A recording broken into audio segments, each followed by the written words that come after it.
महज शुबे की बिना पर हमारे बेशुमार नौजवान मार दिए जाएंगे। एरियावार कौंसल को मकामी हुकूमत के ताबे होना चाहिए। इस पर रूसी क्यों काबिज है? मैनेजर तलखी से हंस पड़ा और कोनियों के बल मेज पर झुककर नीची आवाज में बोला, यह सवाल किसी और से ना पूछ बैठना। इन अल्फाज से बगावत की बू आती है। आजकल हुकूमत और रूसी ताकत को एक ही सिक्के के दो रुख करार दिया जाता है। मौजूदा हुक्मरानों को रूसी टैंकों और तोपों की पूरी पुष्टपनाही हासिल है। इसका मतलब है कि हम यहाँ फंस कर रह जाएंगे। पीटर ने पुर्तगाली लहजे में पूछा। उसकी बिगड़ी हुई उर्दू में अंग्रेजी के किसी लफ्ज की मिलावट नहीं थी। सुनाए होटल के फोन भी नाकारा हो गए। खुदा का शुक्र अदा करो कि सिर्फ फोन ही खराब हुए, जो 2-4 दिन में बहाल हो जाएंगे। मैनेजर ने कहा, बाज इलाकों में तो महीनों से शहरी सहूलतों की फराहमी का सिलसिला मुनक़ता है। आबिरसानी और गंदे पानी के निकासी के निज़ाम तक तबाह हो चुके हैं और लड़ाई खत्म होने से पहले इनकी मुरम्मत के कोई आसार नहीं है। रूसी कुत्ते रात भर टैंकों पर सवार होकर शहर में दंदनाते रहेंगे। कुछ मकानों को रौंद देंगे, चंद लड़कों के चीथड़े उड़ाएंगे, बहुत से लोगों को पकड़कर अपने टार्चर सेल में डालेंगे। सुबह तक बहुत कुछ मामूल पर आ जाएगा। कोई और गैर मामूली वाकया पेश ना आया तो सुबह तुम लोगों की रवानगी में कोई रुकावट पेश नहीं आएगी। मगर मेरी समझ में नहीं आता कि सब लोग कब तक इस हाल में बैठे रहेंगे। अंधेरे कमरों के मुकाबले में ये रोशन हाल डरावना नहीं लग रहा है। अपने खौफो हिरास पर काबू पाने के बाद जब इन पर थकन का हमला होगा तो ये खुद ही अपने बिस्तरों की राह लेंगे। वीरा ने बेपरवाही से कहा। फिर हाल में यकलख्त सन्नाटा छा गया और फिजा में सिर्फ पेट्रोमैक्स लैंपों की शू शू गूंजती रह गई। बाहर से भारी फौजी गाड़ियों के इंजनों की दहशतनाक गिड़गड़ाहट सुनाई देने लगी थी। इस मुहिब मशीनी शोर के साथ ही खुदकार हथियारों से फायरिंग की आवाजें भी करीब आने लगी थी। खुदा खैर करे, मैनेजर होले से बुड़बुड़ाया।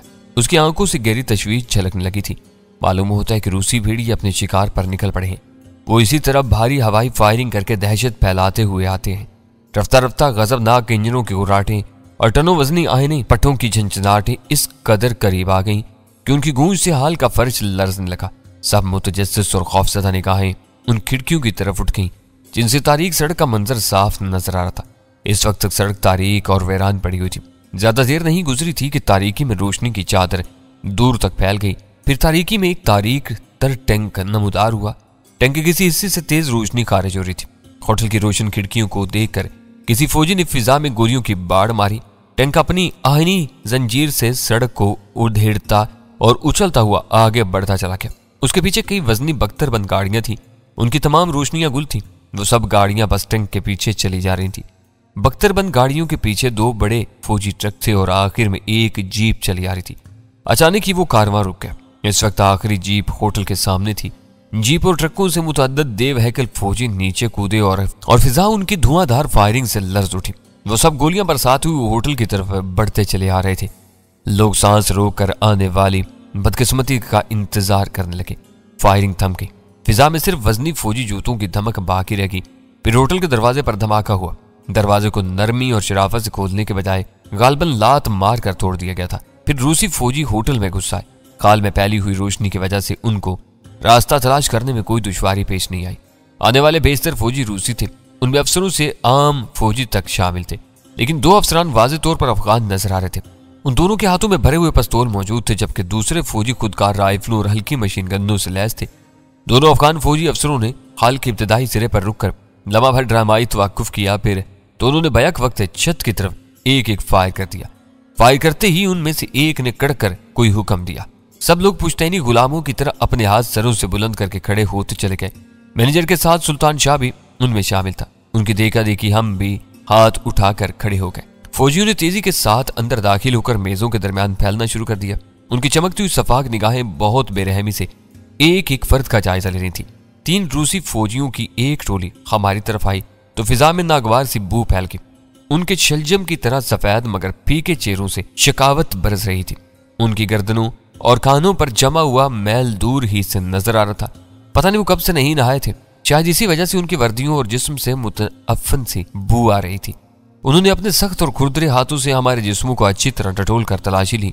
इस अमल से औरतें भी गुजरी, लेकिन यह गनीमत था कि औरतों के साथ वो अमल एक मशीनी अंदाज में किया गया था और हम सब को हालात के जबर के सामने इसे बर्दाश्त करना पड़ा।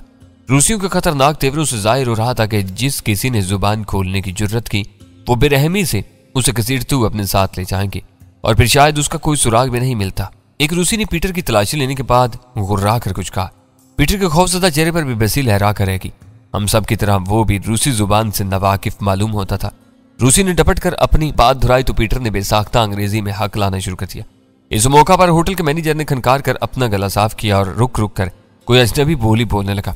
रूसी फौजियों को उसकी तरफ से मुतवज्जा होते देखकर मैंने अंदाजा लगाया कि इस किस्म के वाकयात से ओहदा बर आ होने के लिए मैनेजर ने नजरिया जरूरत के तहत कुछ रूसी जुबान सीख ली थी। पीटर की गुलू खुलासी होगी। रूसी मैनेजर से बाज पुरुष करते रहे। वो बार बार अपने होठों पर जुबान फेर कर दहशत ज़दा अंदाज में जवाब देता रहा। फिर अचानक की फिजा एक दर्दनाक चीख से लर्ज उठी। सब लोग अपनी जगहों पर खड़े हुए थे, इसलिए फौरी तौर पर हमें असल वाक़े का इल्म नहीं हो सका। अलबत्ता तवातुर से उभरने वाली कर बालूद चीखों से यह अंदाजा जरूर हो गया कि कोई बदनसीब उन वैश्यों की दरिंदगी का निशाना बन गया था।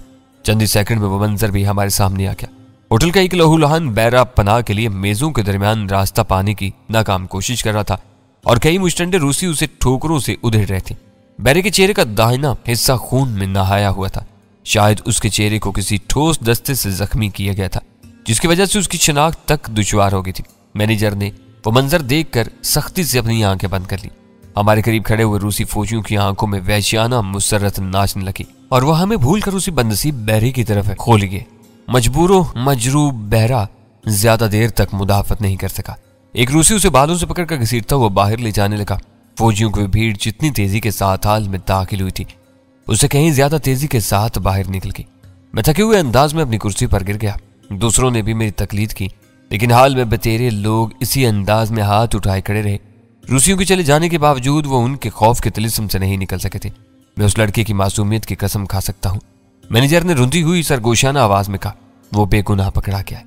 वो 3 यतीम बहनों और बेवा माँ का अकलौता सहारा है। वो काम के अलावा किसी चीज में दिलचस्पी नहीं लेता। उसकी बात अधूरी रह गई। बाहर एक ब्रस्ट फायर हुआ और फिजा एक दिलदोज मगर अधूरी इंसानी चीख से लर्ज उठी। चीख मादूम हो गई, लेकिन ब्रस्ट चंद सानियों तक जारी रहा।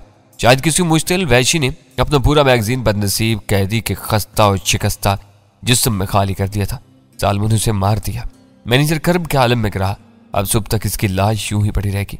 इस किस्म के बेहमाना वाकयात इन लोगों के मामूलाते जिंदगी का एक हिस्सा बन चुके थे। अपने तमाम तर जोम और गुस्से के बावजूद वो ज्यादा देर तक किसी दुख को गले लगाए रखने के मुतहम्मिल नहीं हो सकते थे। इसलिए चंद मिनट बाद ही मैनेजर के गमों अंधों पर उसके अपने मसाइल का आले भाग है और वह हसरत भरी नजरों से हाल का जायजा लेता हुआ बोला, मेरी समझ में नहीं आ रहा कि मैंने किस तरह इनके कमरों में वापस भेजूं। मुझे और मेरे आदमियों को आराम की जरूरत है। हम लोग पत्थर के बुत्तों की तरह सारी रात यूं ही बैठे रहे तो कल दिन भर हम कोई काम नहीं कर सकेंगे।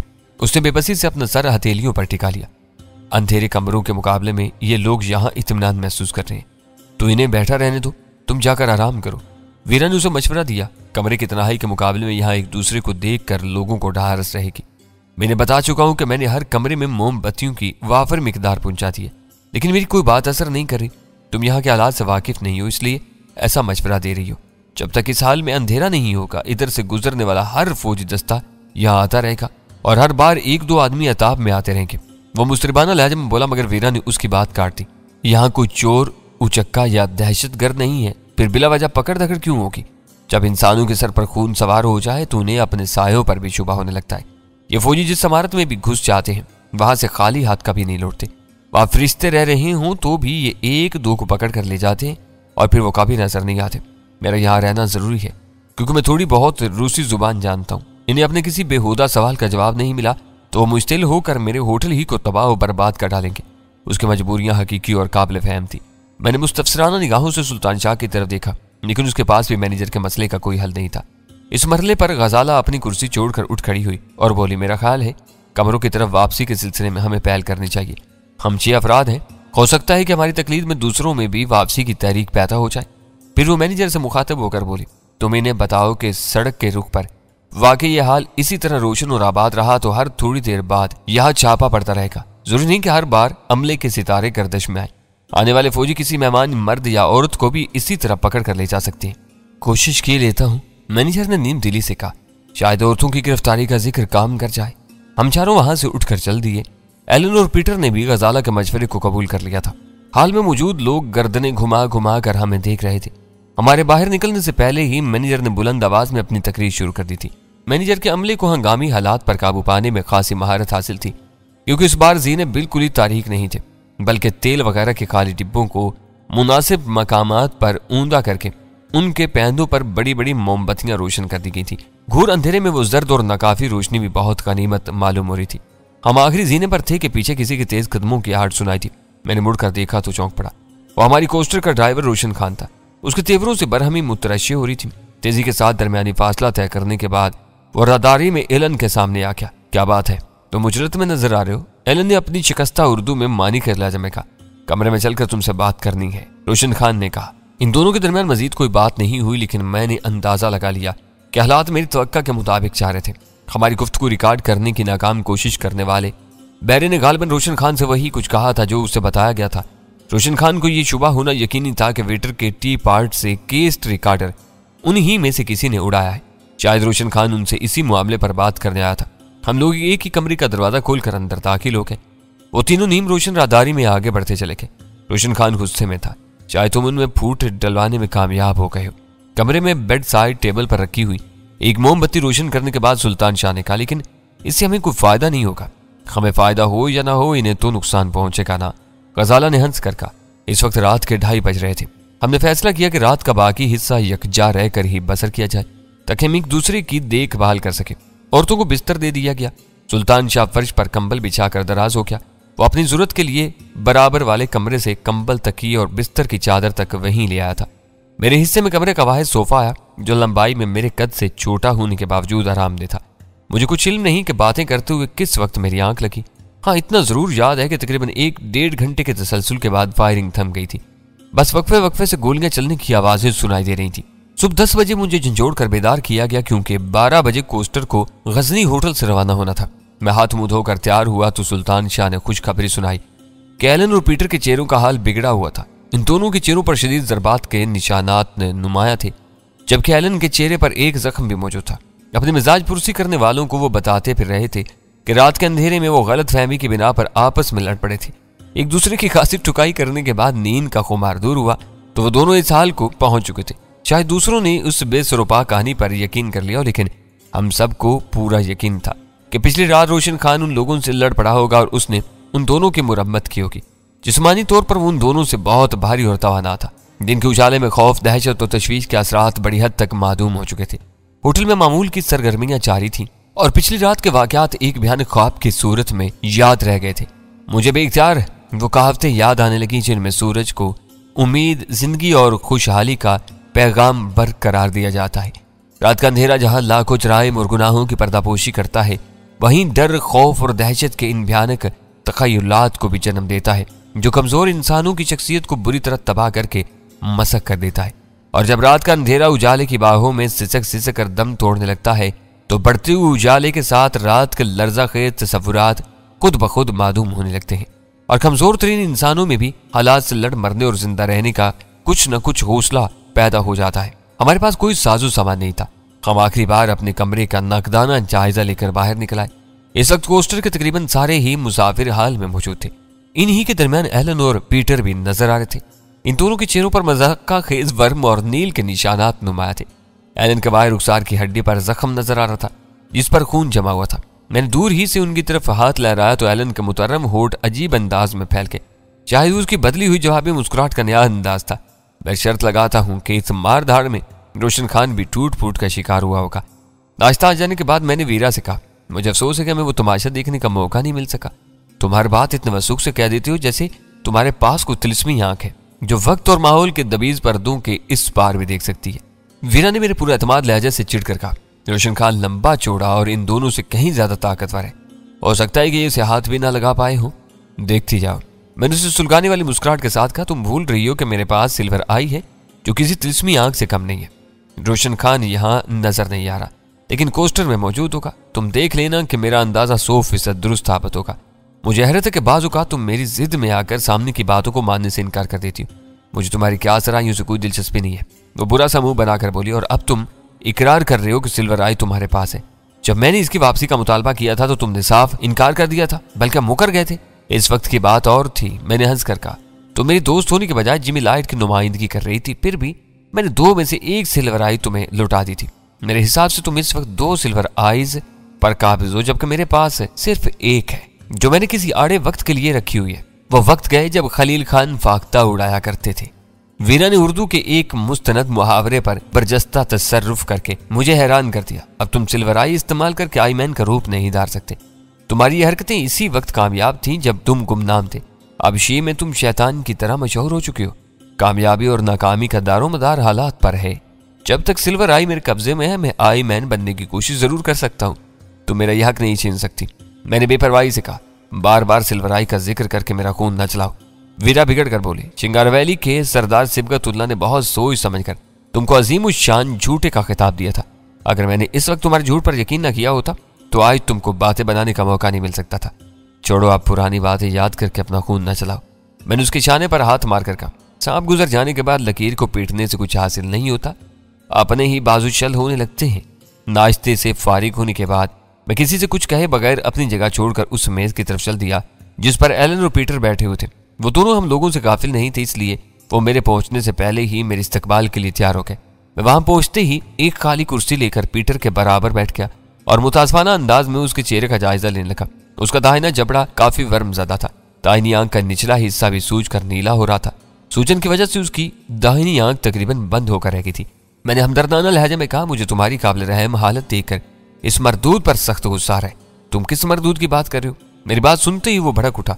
हम दोनों गलत फहमी में एक दूसरे से लड़ पड़े थे। सुबह से यह बात दोहरा दोहरा कर मेरे जबड़ों में दर्द होने लगा है। मैंने तोफीमी अंदाज में अपने सर को जुम्बश देते हुए कहा, होना ही चाहिए, तुम्हारे जबड़े पर भी सख्त चोटें आएंगे। मेरा ख्याल है कि वो लोगों में ख्वामख्वाह शेखियां बिगाड़ता फिर रहा है। उसके सबर का पैमाना लबरेज हो गया और वो मेरी बात पूरी होने से पहले ही बरस पड़ा। तुम बार बार किसका जिक्र कर रहे हो? वो हमारे बारे में क्या बकवास करता फिर रहा है? पीटर, खोपड़ी ठंडी रखो। एलन ने सर्द लहजे में उसे अंग्रेजी में तंबीह की। शोर मचाकर बिला वजह खुद को तमाशा ना बनाओ, बल्कि ये जानने की कोशिश करो कि डैनी क्या कह रहा है। मेरा नाम डैनी नहीं तनवीर है। मैंने इस बार अंग्रेजी ही में एहतजाज किया और कुर्सी से उठ खड़ा हुआ। बैठो बैठो। पीटर मेरा हाथ थाम कर इस तरह लहजे में बोला, मुझे ये बताओ कि तुम किसकी बात कर रहे थे?